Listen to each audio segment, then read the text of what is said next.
Hello friends, இன்றைக்கி இந்த வீடியோவில் நம்ம செய்ய போகிற ரெசிபி எறா கருவாட்டு தொக்கு. இந்த தொக்கை எல்லாருக்குமே பிடிச்ச மாதிரி இதில் கவுச்சி வாசனை இல்லாமல் எப்படி பண்ணுறதுன்னு தான் பார்க்க போகிறோம். இந்த எறா கருவாட்டு தொக்கு சாதம், இட்லி, தோசை எல்லாத்துக்குமே ரொம்ப சூப்பராக இருக்கும். வாங்க எப்படி பண்ணுறதுன்னு பார்க்கலாம்.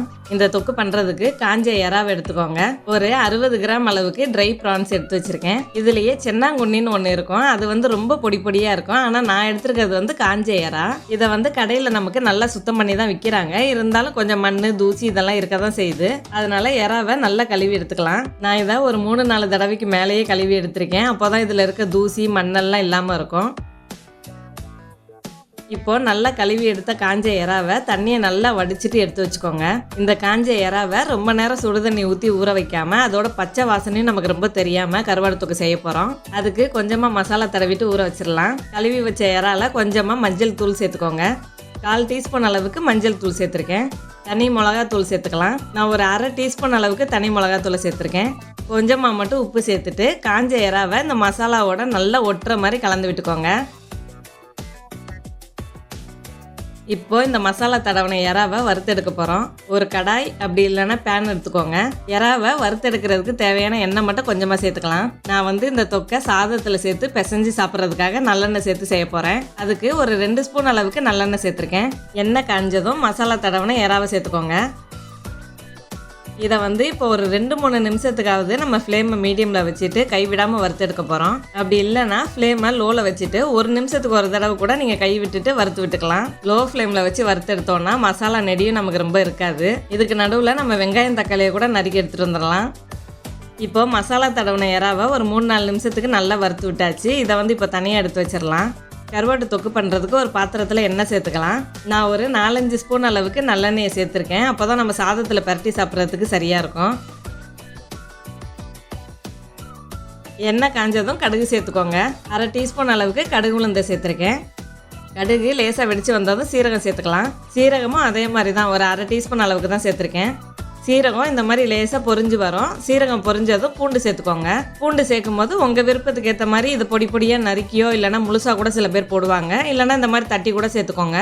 நான் பூண்டு பல்ல ஒரு 10 கிட்ட எடுத்து தட்டி சேர்த்துருக்கேன். பூண்டு கூடவே நறுக்கின வெங்காயத்தையும் சேர்த்துக்கோங்க. நான் இன்னைக்கு தொக்கு கொஞ்சம் அதிகமாக வேணுன்றனால ஒரு 3 மீடியம் சைஸ் பெரிய வெங்காயத்தை பொடி பொடியாக நறுக்கி எடுத்து வச்சுருந்தேன். அதை சேர்த்துருக்கேன். இதுலேயே நீங்கள் பெரிய வெங்காயத்துக்கு பதிலாக சின்ன வெங்காயம் இருந்தால் கூட பொடியாக நறுக்கிட்டு சேர்த்து வதக்கி விட்டுக்கோங்க. ஆனால் வெங்காயம் நமக்கு நல்லா பொன்னிறமாக வர அளவுக்கு வதக்கி விடணும். அதே மாதிரி வெங்காயம் கூட நீங்கள் கருவேப்பிலை இலை, பச்சை மிளகாய் இந்த மாதிரி எது சேர்க்குறதா இருந்தாலும் சேர்த்துக்கலாம். நான் இந்த தொக்கை ஒரு 4-5 நாளைக்கு ஸ்டோர் பண்ணி வைக்க போகிறனால இதெல்லாம் சேர்க்காம தான் பண்ணிட்டு இருக்கேன். வெங்காயம் நல்ல பொன்னிறமாக வந்துருச்சு. இந்த அளவுக்கு பொன்னிறமாக வரணும். இந்த மாதிரி வரும்போது தக்காளியை சேர்த்துக்கோங்க.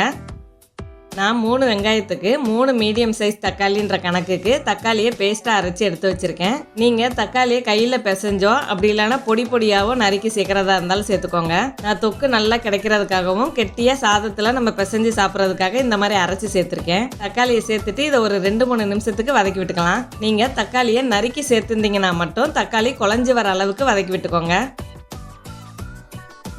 நான் சேர்த்த தக்காளியும் நல்லா வெந்து நல்லா சுண்டி வந்துருச்சு.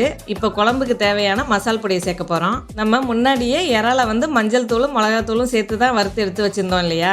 அதனால் இதில் தேவையில்லாத வேறு எந்த மசாலாவுமே சேர்க்காம வீட்டிலேயே நம்ம அரைச்சி வச்சுருந்தா குழம்பு மசாலா பொடி மட்டும்தான் சேர்க்க போகிறோம். நான் எங்கள் வீட்டிலேயே அரைச்ச குழம்பு மசால் பொடியில் ஒரு 1.5 டேபிள் ஸ்பூன் அளவுக்கு சேர்த்துருக்கேன். மசால் பொடியை சேர்த்துட்டு ஒரு 1 நிமிஷம் மட்டும் வெங்காயம் தக்காளியோட மசாலா பொடியை நல்லா கலந்து விட்டுக்கலாம். மசாலா சேர்த்து வதக்கினதுக்கு அப்புறமா இப்போ தொக்குக்கு தேவையான தண்ணியை சேர்த்து கலந்து விட்டுக்கோங்க. நான் இன்னைக்கு கெட்டியான தொக்கு மாதிரி பண்ண போகிறதுனால கொஞ்சமாக மட்டும் தண்ணி சேர்த்து கலந்து விட போகிறேன். நீங்கள் தொக்கு மாதிரி இல்லாமல் குழம்பு மாதிரி பண்ண போகிறீங்கன்னா அதுக்கு ஏற்ற மாதிரி தண்ணியை சேர்த்துட்டு சிம்மில் வச்சு மசாலாவை கொதிக்க விட்டுருங்க. நான் ஒரு 2-3 நிமிஷத்துக்கு சிம்லேயே வச்சு கொதிக்க விட்டுருக்கேன். மசாலா பச்சை வாசனை இல்லாமல் மேலே லேசாக இந்த மாதிரி எண்ணெய் விட்டு வரும். இப்போ கொஞ்சமாக புளி தண்ணியை சேர்த்துடலாம். நான் 1 ஸ்பூன் அளவுக்கு கெட்டியான புளி பேஸ்ட்டை சேர்த்துருக்கேன். இந்த புளி பேஸ்ட்டை எப்படி பண்ணுறதுன்ற வீடியோ லிங்க்கை டிஸ்கிரிப்ஷனில் கொடுக்குறேன். தேவைப்படுறவங்க பாருங்கள். புளி பேஸ்ட்டை சேர்த்ததுக்கப்புறமா ஒரு தடவை மட்டும் நல்லா கலந்து விட்டுக்கலாம். நல்லா கலந்து விட்டாச்சு. இப்போ முன்னாடியே நம்ம வறுத்து வச்சுருந்தோம் இல்லையா எறாவை, அதை சேர்த்துடலாம். மசாலா சேர்த்து வறுத்த எறாவை சேர்த்துட்டு தொக்கோட நல்லா கலந்து விட்டுக்கோங்க. கடைசியாக இப்போ உப்பு மட்டும் பார்த்துட்டு தேவைப்படுற அளவு மட்டும் உப்பு சேர்த்து கலந்து விட்டுக்கலாம். நம்ம முன்னாடியே இறால மசாலா தடவும் போது உப்பு சேர்த்துருந்தோம் இல்லையா, அதனால தான் நடுவில் உப்பு எதுவுமே சேர்க்காம கடைசியாக உப்பு பார்த்துட்டு தேவையான அளவு மட்டும் உப்பு சேர்த்து கலந்து விட்டுக்கிறோம். இதை இப்போ சிம்மில் வச்சு ஒரு 3-4 நிமிஷத்துக்கு மூடி போட்டு அப்படியே வச்சுருங்க. நான் ஒரு 4-5 நிமிஷத்துக்கு மூடி போட்டு வச்சுருந்தேன். மேலே லேசாக இந்த மாதிரி எண்ணெய் வந்ததுமே நம்ம கிளறி விட்டு இறக்கி வச்சிடலாம். அவ்வளோதான், நல்ல ருசியான கருவாடு தொக்கு ரெடி. இந்த தொக்கை எடுத்து வச்சுட்டு கொஞ்சமாக மட்டும் கடாயில் தொக்கு வச்சு கொஞ்சமாக சாதம் சேர்த்துட்டு கடாயிலே சாதத்தை போட்டு நல்லா கலந்துட்டு சாப்பிட்டா சுட சுட சூப்பராக இருக்கும் இந்த கருவாடு சாதம். இதை எதுவுமே சேர்க்காம இதை அப்படியே நம்ம உருண்டை பிடிச்சி சாப்பிட்றலாம். நான் இந்த தொக்கை 1 வாரம் வரைக்கும் ஸ்டோர் பண்ணி வைக்கிறதுக்காக கெட்டியான தொக்கு மாதிரி ரெடி பண்ணியிருக்கேன். உங்களுக்கு குழம்பு மாதிரி வேணும்னா அதுக்கேற்ற மாதிரி தண்ணி சேர்த்துக்கோங்க. உங்களுக்கும் இந்த எறா கருவாட்டு தொக்கு வீடியோ பிடிச்சிருந்தா வீடியோவுக்கு ஒரு லைக்கை போட்டுட்டு கருவாட்டு தொக்குன்னு சொன்னால் உங்களுக்கு யாரை ஞாபகம் வருதோ அவங்களுக்கு இந்த வீடியோவை ஷேர் பண்ணுங்கள். நெக்ஸ்ட் வீடியோவில் பார்க்கலாம். தேங்க்ஸ் ஃபார் வாட்சிங்.